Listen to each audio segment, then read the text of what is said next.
Shalom, shalom aleichem, salam alaikum. Là, je fais une petite vidéo pendant que je suis en train de couper du curcuma. Tu vois, je vais mélanger curcuma, gingembre et miel, mettre dans des petits pots, mettre au frigo. Et après, une cuillerée le soir, une cuillerée le matin. Voilà quoi. Achetez pas les vitamines en pharmacie là. Faut faire vos propres médicaments les gens là, parce que tu vois. Faites pas confiance au système, pour rien du tout. Je voulais parler un peu de trois trucs. Alors il y a un frère qui m'a posé une question. Il m'a dit, est-ce que le temple sera reconstruit à Jérusalem, le troisième temple pour le nouvel ordre mondial? Donc ma réponse, c'est oui, il y aura un temple physique reconstruit. Et pourquoi je dis ça? Parce que c'est l'interprétation des disciples de Jésus-Christ. Tu vois, si tu lis les écrits de Irénée, par exemple, Irénée, dans le livre qui s'appelle Christ et Antéchrist, eh bien, il t'explique en fait ce qui va se passer. Il y a Irénée et le disciple d'Irénée, comment il s'appelle là, j'ai un trou. En fait, c'est dans la lignée de Jean, quoi. Il y a eu Jean, il y a eu Irénée, puis Irénée a eu d'autres disciples. Et tous ils ont enseigné, en fait, dans leurs écrits, c'est quoi cette histoire qui va se passer. Parce que Jésus-Christ avait dit dans Matthieu 24, quand vous verrez l'abomination de la désolation prophétisée par Daniel, sachez que à ce moment-là, tous ceux qui sont à Juda doivent fuir dans les montagnes.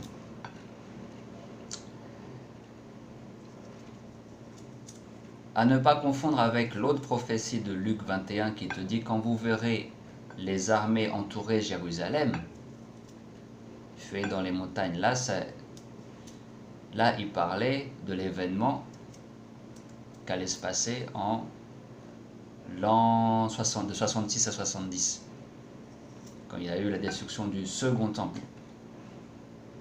Mais maintenant, dans Matthieu 24, il parle d'un autre truc, quand il dit, quand vous verrez l'abomination de la désolation qui se tient dans un lieu saint. Et en fait, les disciples et les disciples des disciples expliquaient à tous les autres disciples, tous les autres chrétiens ou nazaréens, que cette abomination de la désolation qui rentre dans le temple, c'est le faux Messie, c'est le faux Christ, donc qui sera un juif de la religion du judaïsme, qui va suivre le Talmud, qui sera de la tribu de Dan, apparemment, selon la tribu de Dan. Il se peut qu'il soit de la tribu de Juda aussi, mais bon. En tout cas, selon, je crois, Irénée, et je crois que l'autre s'appelle Hippocarte, un nom comme ça. Il sera de la tribu de Dan, cet antéchrist, le faux messie. Donc c'est lui, il va entrer dans le temple. Donc en fait, ce que les premiers chrétiens, ils expliquaient, et c'est dans leurs écrits, c'est que à la fin des temps, tous ceux qui pratiquent le judaïsme, qui ne reconnaissent pas Yeshua, Jésus-Christ, comme le Messie, ils vont être rassemblés en Israël, ils vont venir de toutes les nations. Et ce sera fait par le Dajjal, le faux Messie. Ce sera fait par le faux Messie. Il va rassembler les Juifs, il va faire un État en Israël, et il va construire le temple. Donc on peut voir déjà que tout ça, c'est en train d'être fait en amont, par les satanistes, par les Rothschild, par tout ce qu'on appelle la synagogue de Satan en fait. Donc, et par là, je veux pas dire que tous les juifs, tous ceux qui pratiquent le judaïsme sont la synagogue de Satan. Là, je parle des élites. Je parle de certaines élites. Ok ? élite mondiale. On parle des Illuminati, on parle des sociétés sataniques secrètes. Ok, on parle de ces gens-là, là. Hein, que Kanye West aussi est en train de dénoncer. Notre frère éveillé. Que Dieu le protège. Donc, l'abomination de la désolation, c'est l'Antéchrist. Il y aura un troisième temple, et ça c'est tout ce que les premiers chrétiens enseignaient dans les 4 premiers siècles. En tout cas, tu vas trouver ça dans tous leurs écrits.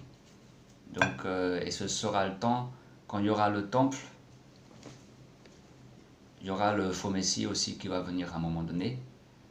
Et serait-ce Shlomo Yehuda, qui est un jeune rabbin de 32 ans, star en ce moment en Israël? Peut-être. Peut-être, en tout cas, il a l'air d'être très très apprécié. C'est un candidat potentiel pour le rôle. Peut-être ce sera un autre. Voilà. Donc ce que je voulais dire, c'est parce que tu vois, il y a un frère qui fait des vidéos et il y a certains parmi vous qui regardent ces vidéos, parce qu'il y a un frère qui m'avait posé la question, est-ce que Jésus revient en 2023? Donc c'est le frère là, le frère, il a sa chaîne, si vous tapez Jésus revient en 2023, vous allez trouver, il a plein de vidéos, il dit que voilà, Jésus revient en 2023 et tout. Et dans une de ses vidéos, donc il dit que l'abomination de la désolation, c'est le dôme du rocher. Il dit que c'est le dôme du rocher, le mec. Il dit, ben pourquoi? Parce que, ben regardez, ça c'est l'emplacement du temple, et là, sur le temple, il y a le dôme du rocher, et en plus c'est dédicacé à un autre dieu, à Allah, qui est un dieu étranger. Donc pour lui, déjà, il n'a pas compris que Allah, c'est pas un dieu, Allah ça veut dire Dieu, c'est pas un dieu étranger. Lui, il n'est jamais allé dans une église arabe, hein. S'il va dans une église arabe, il va entendre Allah, Allah, Allah tout le temps, Subhanallah, ok. S'il lit une Bible en arabe, il va voir Allah à toutes les pages. Il ne sait pas que Allah c'est Dieu en hébreu aussi et en araméen. Bon. Il croit que c'est un Dieu étranger.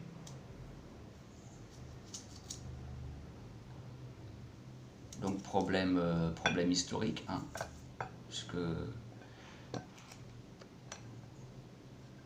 voilà, la religion est peut-être différente, les croyances sont un peu différentes, mais c'est le même Dieu, hein. Juifs, chrétiens, musulmans, c'est le même Dieu, je suis désolé.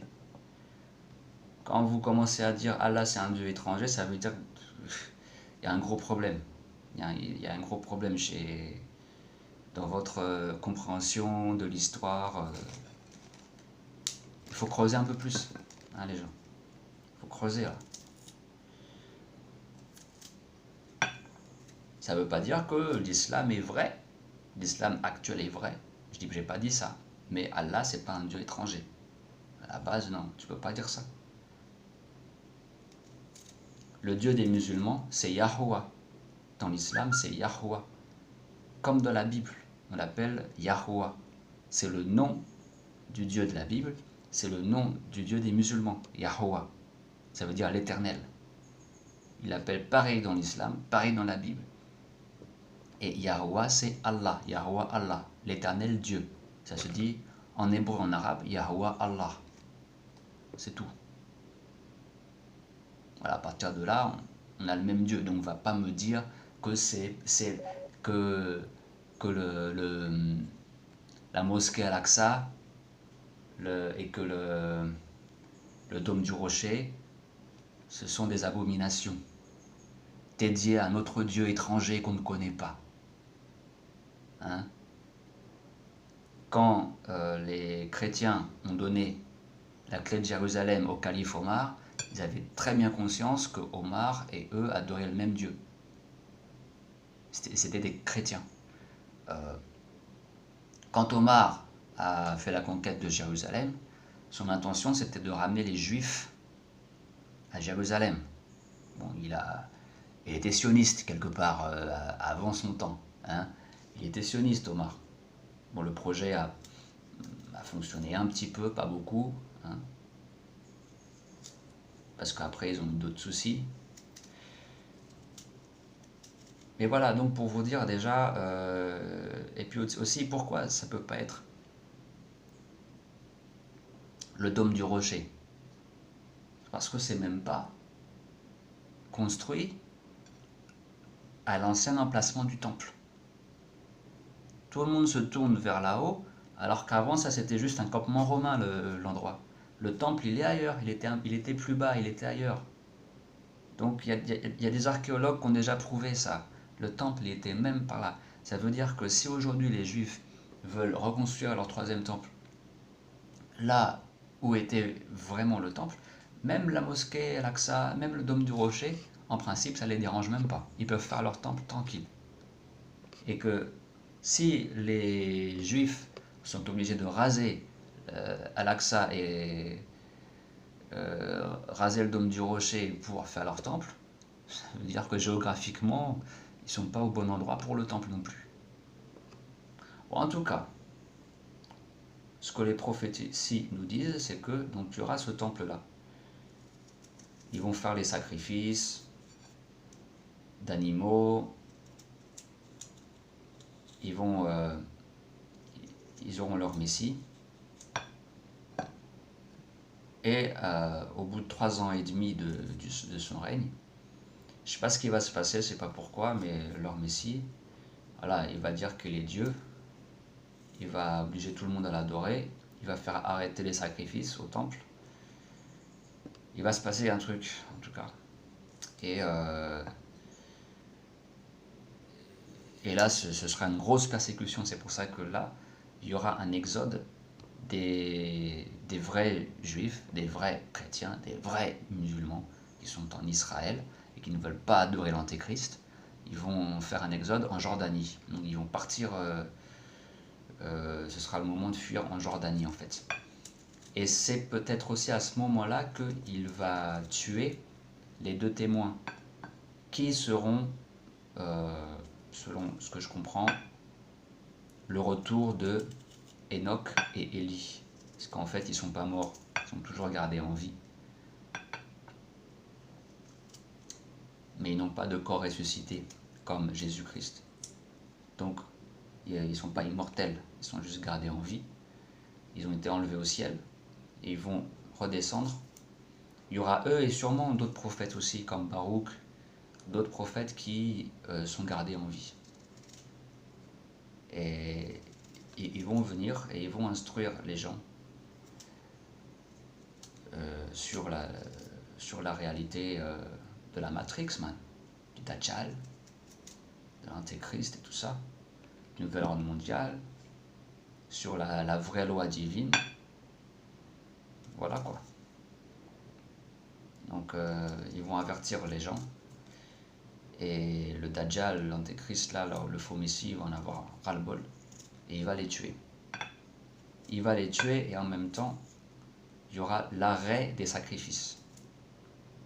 Ça, c'est selon les premiers chrétiens, encore ce que je vous dis. C'est selon ce que j'ai lu des écrits des premiers chrétiens. Donc voilà un petit peu quoi. Donc, ouais, écoutez, il y en a, ils ont des doctrines un peu bizarres, hein, mais ils ont du succès. Hein. Ouais, j'ai survécu en 2023. Moi, j'ai mis un petit commentaire à sa dernière vidéo sur l'abomination de la désolation, qui selon lui est le dôme du rocher. Et je lui ai dit, rendez-vous en 2024. À chaque fois, c'est comme ça, mec. Et franchement, mais les gens, mais arrêtez quoi. Je veux dire, c'est à cause. Attends. C'est à cause de ça que les gens prennent les chrétiens ou les nazaréens pour des cons, quoi, tu vois. À la fin, c'est à cause de gens comme vous, quoi. Vous mettez des dates et ça arrive jamais. Pourquoi vous avez une compréhension humaine et limitée? Vous voulez mettre une date sur l'arrivée du Messie, les gens. Alors qu'on vous dit très bien que c'est. Que voilà, le Messie lui-même, il sait pas. Les anges, ils savent pas. Il n'y a que le Père qui sait. Alors, c'est quoi votre problème? Le problème, il est où, les gens?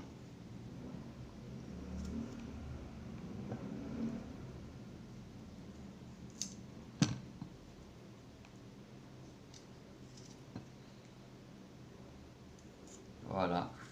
Bon, bah voilà hein, ce que je voulais dire un peu aujourd'hui, là.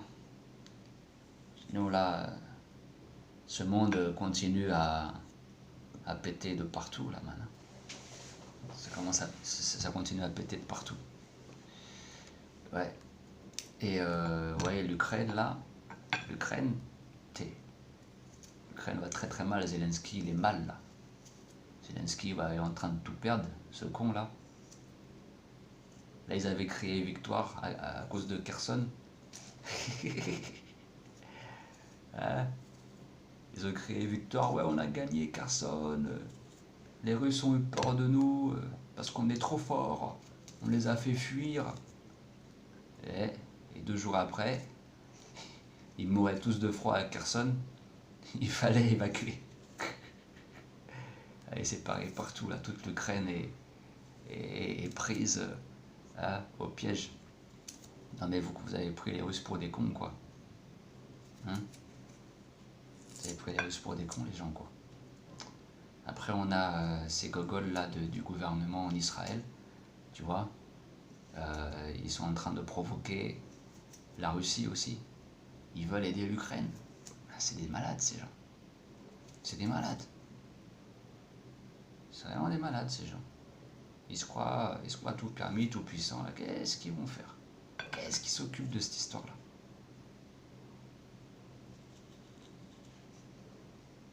Déjà, ils n'arrivent même pas à régler le problème de la Palestine.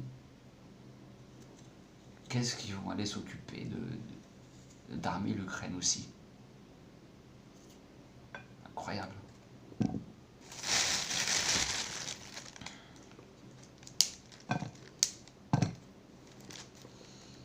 Moi, en tout cas, je dis que